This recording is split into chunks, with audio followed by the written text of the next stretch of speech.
on Suomen hevonen, joka tavaa näin. Suurin jalka. Okei. Okay. Se oli silloin Vermossa paras yksi nuori, se ruunikko. Sitten kun meni valtakunnalliseen, niin tehtävä oli se ihan, ei suomalaistyyppinen, luksus sorjalo. Se oli sillä samalla upolaajan opetuksessa.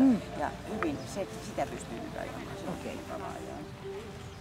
Ja on se vähän ruvennut kouluttamaan. Vieläkin aina suositella. Kyllä sit kohta palettitanssilla. Hehe. Maija vähän vielä reena. Kun se ei tahtoa mitään.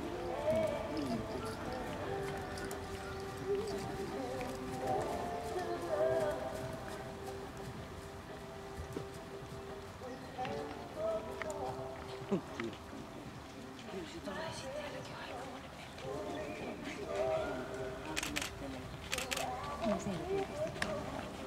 niin, ja sit se, että sulla on niinku kokemusta ratsasta. Niin. Sä tiedät, miten rata ratsastaa.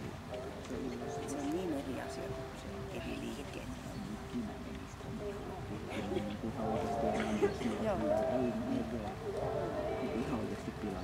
Varsinkin se oli semmoinen Meillekin potentiaali. Anna kotona sen työn.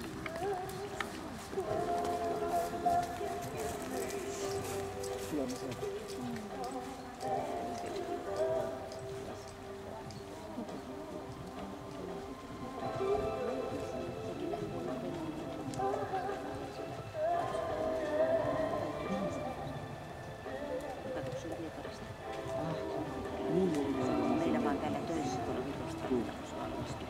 Opiskelin viiteen valmistumiselle. Mutta nyt se sitten takaisin kotiin.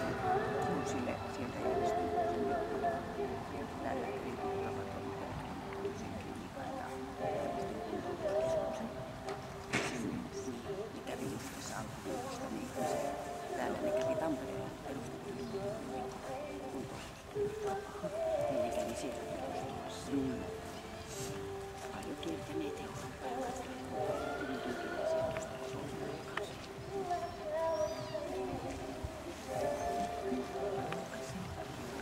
Se halutaan vahvassa. Ihme. Ei se vielä oikein. Opet lapsi. Ikävä. No niin on tietysti.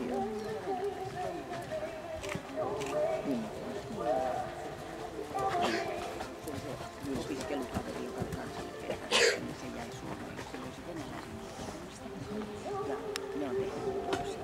Se Mika Rossi on piti semmoista, että se oli kristiaisessa.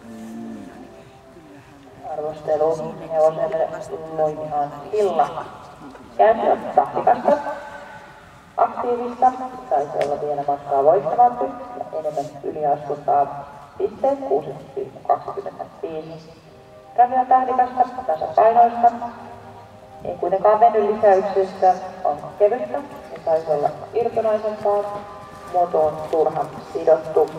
Pisteet 6,50. Laukka on tahdikasta, saisi pyöreä paremmin, on matalaa ja saisi olla selästään toimivampi, ei juurikaan vene. Pisteet 6,50. Luonteessa sanotaan, että hevonen on hyvin ratsastettavissa, positiivinen oloinen, lupaava, mutta kaipaa enemmän irtonaisuutta ja leipakkuutta. Pisteet 7,5. Se on sitten se yksi välissä.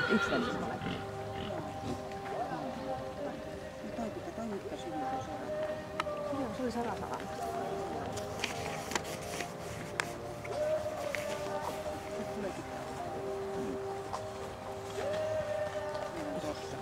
Tekilan jälkeen myöllä on